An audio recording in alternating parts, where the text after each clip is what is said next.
अस्सलाम वालेकुम स्टूडेंट्स, कैसे हैं आप सब। उम्मीद करती हूँ कि आप सब ठीक होंगे।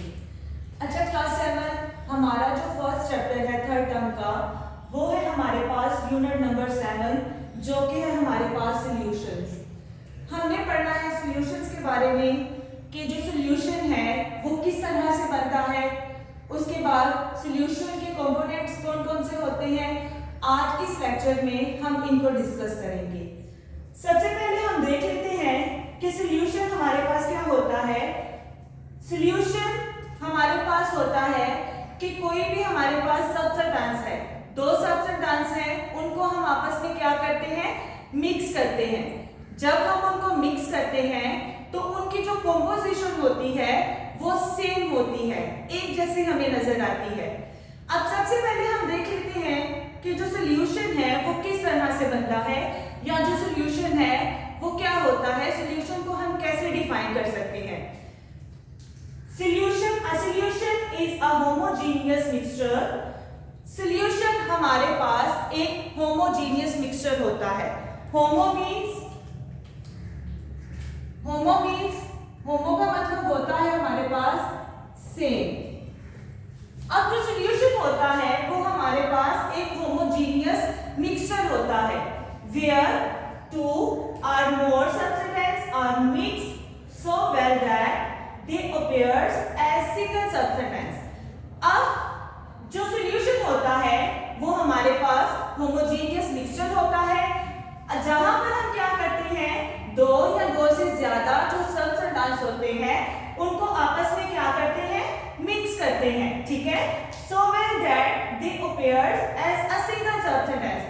जब हम दो सब्सटेंस को आपस में मिक्स करते हैं तो वो हमें एक जैसा नजर आता है, यानी वो हमारे पास होमोजेनियस मिक्सचर बनकर आता है।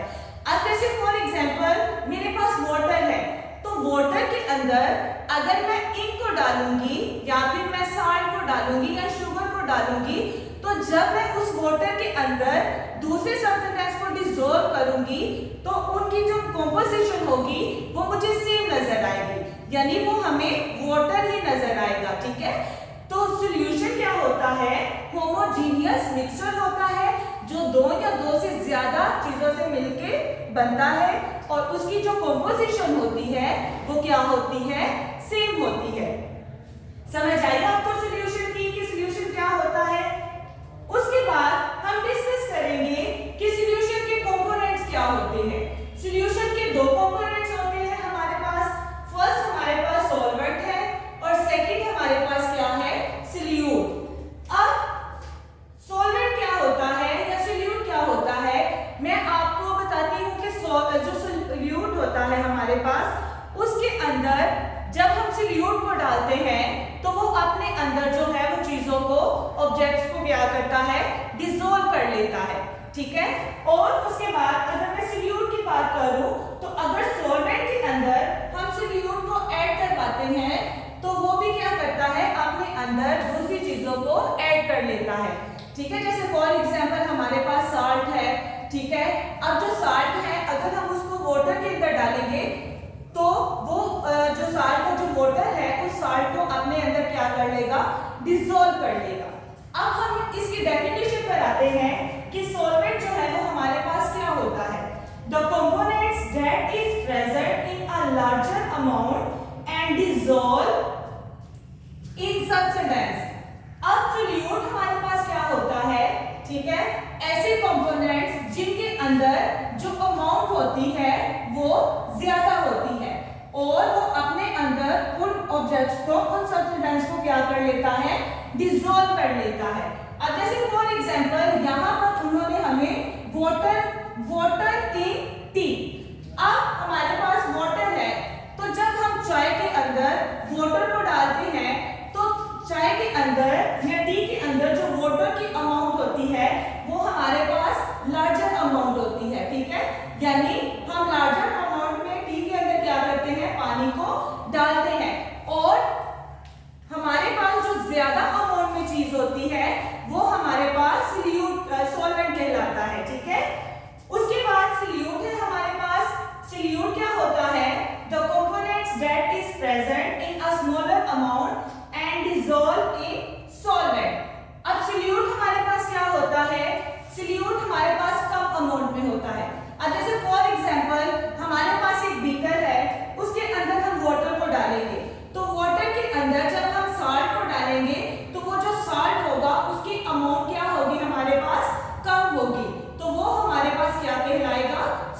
कहलाएगा, ठीक है। जबकि वाटर जो होगा वो हमारे पास लार्जर अमाउंट में होगा और वो हमारे पास क्या कहलाएगा, सॉल्वेंट कहलाएगा, ठीक है।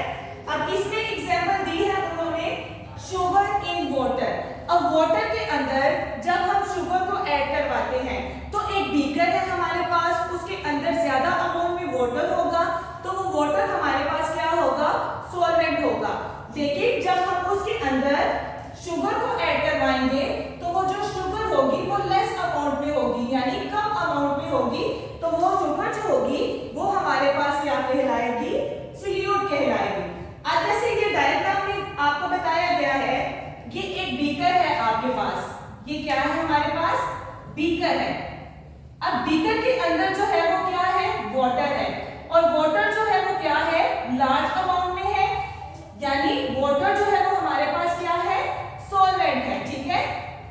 Substance present in larger amount. अब वाटर जो है वो बीकर के अंदर ज्यादा अमाउंट में प्रेजेंट है तो इसलिए ये हमारे पास क्या कहलाएगा, सॉल्वेंट कहलाएगा, ठीक है। अब इसके अंदर हम क्या करेंगे, शुगर को ऐड करवाएंगे। शुगर को ले लें या फिर टेबल सॉल्ट को ले लें, जो कि किस अमाउंट में होगा, लेस अमाउंट में होगा। जब हम इसको वाटर के अंदर डालेंगे तो ये जो वाटर होगा इस सॉल्ट को अपने अंदर क्या कर लेगा, डिसॉल्व कर लेगा, ठीक है। यानी वाटर हमारे पास सॉल्वेंट होगा और सोल्यूट जो होगा वो हमारे पास क्या होगा, टेबल सॉल्ट होगा, ठीक है। अब जब हम उसको सॉल्वेंट के साथ मिक्स करेंगे बीकर के अंदर वाटर और उसके बाद हम सॉल्ट को मिक्स करेंगे तो जो वाटर होगा वो सॉल्ट को अपने अंदर क्या कर लेगा, डिसॉल्व कर लेगा, ठीक है। जब उसको डिसॉल्व कर लेगा तो हमारे पास जो है वो एक प्रॉपर्ली सॉल्यूशन बन जाएगा, ठीक है। और सॉल्यूशन हमारे पास क्या होता है, एक होमोजेनियस मिक्सचर होता है जिसकी कंपोजिशन हमें सेम नजर आती है, ठीक है।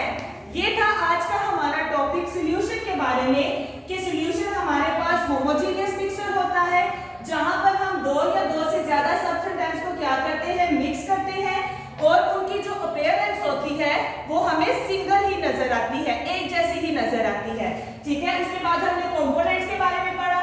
सॉल्वेंट हमारे पास क्या होता है कि ऐसे कंपोनेंट जिसमें सॉल्यूशन की जो अमाउंट, वाटर की जो अमाउंट होती है वो ज्यादा होती है, किसी की सब्सटेंस की अमाउंट ज्यादा होती है वो हमारे पास सॉल्वेंट कहलाता है। इसमें हमने यानी वाटर इन टी, टी की जब हम चाय बनाते हैं तो हम ज्यादा किसको ऐड करते हैं, वाटर को, तो जो वाटर होगी वो हमारे पास सॉल्वेंट होगा और जो टी होगी वो हमारे पास क्या होगी, सोल्यूट होगा। अब सोल्यूट क्या होता है कि ऐसे कंपोनेंट जिसमें अमाउंट जो है वो स्मॉल होती है, स्मॉलर होती है, ठीक है। अब जैसे for example sugar in water, water हमारे पास सॉल्वेंट होगा और उसके बाद अगर उसके अंदर हम सॉल्ट ऐड करेंगे या शुगर ऐड करेंगे तो वो हमारे पास क्या होगी, सोल्यूट होगी, ठीक है, यानी जिसमें अमाउंट कम होती है। इसी तरह से ये आज सारा टॉपिक था हमारा सॉल्यूशन के बारे में कि सॉल्यूशन क्या होता है और उसके कंपोनेंट्स क्या होते हैं, ये आज हमने पढ़ा और कल जो है वो हम नेक्स्ट टॉपिक को क्या करेंगे, डिस्कस करेंगे। Thank you.